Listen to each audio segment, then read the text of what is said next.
हम सभी जानते हैं कि चंद्रयान 3 सफलतापूर्वक चांद पे लैंड हो चुका है। यह हम भारतवासियों के लिए बहुत ही गर्व की बात है। क्या आपको पता है कि चंद्रयान 3 को चंद्रमा तक पहुंचाने में कितने ईंधन का उपयोग हुआ है? इसको भेजने का मुख्य मकसद क्या है, मैं आपको इस वीडियो में एक एक पॉइंट को बताऊंगा। बस आपसे एक रिक्वेस्ट है कि इस वीडियो को बिना स्किप किए हुआ अपना 10 मिनट का कीमती समय पूरा दे। तो चलिए शुरू करते हैं। गजब की जानकारी दूंगा, प्लीज चैनल को सब्सक्राइब कर लीजिए। देखिए, जिस भारत ने आज से ठीक 4 साल पहले चंद्रयान 2 की असफलता के बाद उम्मीद खो चुका था, आज फिर से इसरो ने हमें वो सारी खुशियां लौटा दी है। आपकी जानकारी के लिए बता दूं कि इसरो ने सबसे पहली रॉकेट अक्टूबर 2008 ईस्वी में पीएसएलवी रॉकेट के द्वारा सफलतापूर्वक प्रक्षेपित किया था। चंद्रयान 1 ने चंद्रमा की सतह पर पानी की खोज कर पहले ही इतिहास रच चुका है। यही कारण है कि आजकल विश्व की तमाम अंतरिक्ष वैज्ञानिक और स्पेस एजेंसियां चंद्रमा को और अधिक नजदीक से जानने की उत्सुकता दिखा रही है। अगर हम बात करें चंद्रयान 2 की, तो जुलाई 2019 ईस्वी में इसरो ने सबसे ताकतवर रॉकेट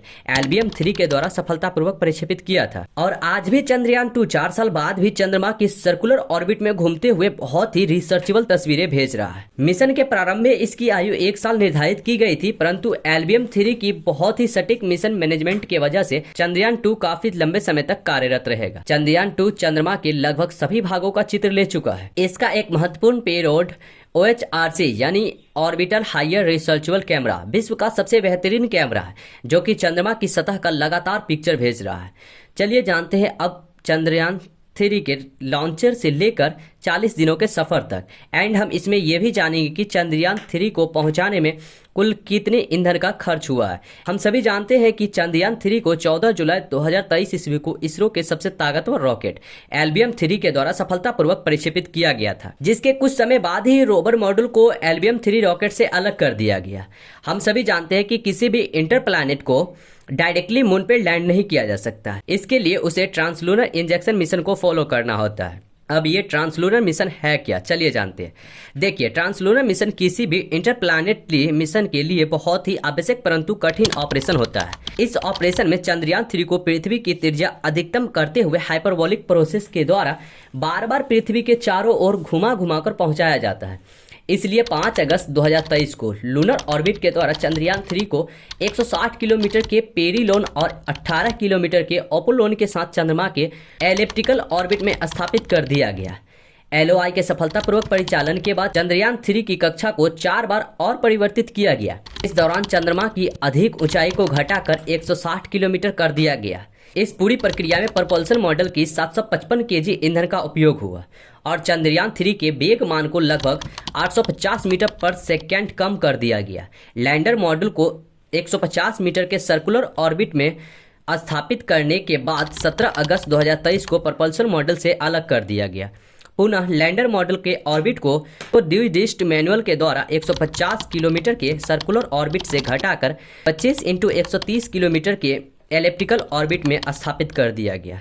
इस दौरान यह भी सुनिश्चित कर दिया गया कि 800 न्यूटन के चारों थर्टेबल थ्रस्टेड पावर डिसेंट के समय किसी भी चुनौती का सामना कर सके। लैंडर मॉड्यूल इस ऑर्बिट में 4 दिनों तक चंद्रमा की परिक्रमा करता रहा ताकि इसके सभी सबसिस्टम को पावर डिसेंट से पहले क्रियात्मक रूप से वेरीफाई किया जा सके। संक्षेप में अब तक की यात्रा की बात की जाए तो लैंडर मॉड्यूल अब तक 21 बार पृथ्वी और लगभग 120 बार चंद्रमा का चक्कर लगा चुका है। और पूरी यात्रा की बात की जाए तो लगभग 55 लाख किलोमीटर की यात्रा पूरी कर चुका है। और अब तक पूरे अभियान में यह भी सुनिश्चित किया गया है कि लैंडिंग साइट पावर डिसेंट के शुरुआत से ही लैंडर के ऑर्बिटल प्लान में बना रहे। चंद्रयान 3 का मिशन प्लान लगभग चंद्रयान 2 के तरह ही बनाया गया है और यह भी सुनिश्चित किया गया है कि चंद्रयान 3 को रॉकेट से अलग होने से लेकर चंद्रमा के निकटतम कक्षा में स्थापित होने तक सारी गतिविधियां चंद्रयान 2 के तरह ही हो। और अब हम यह कह सकते हैं कि यह प्लान पूरी तरह 100% सफल रहा।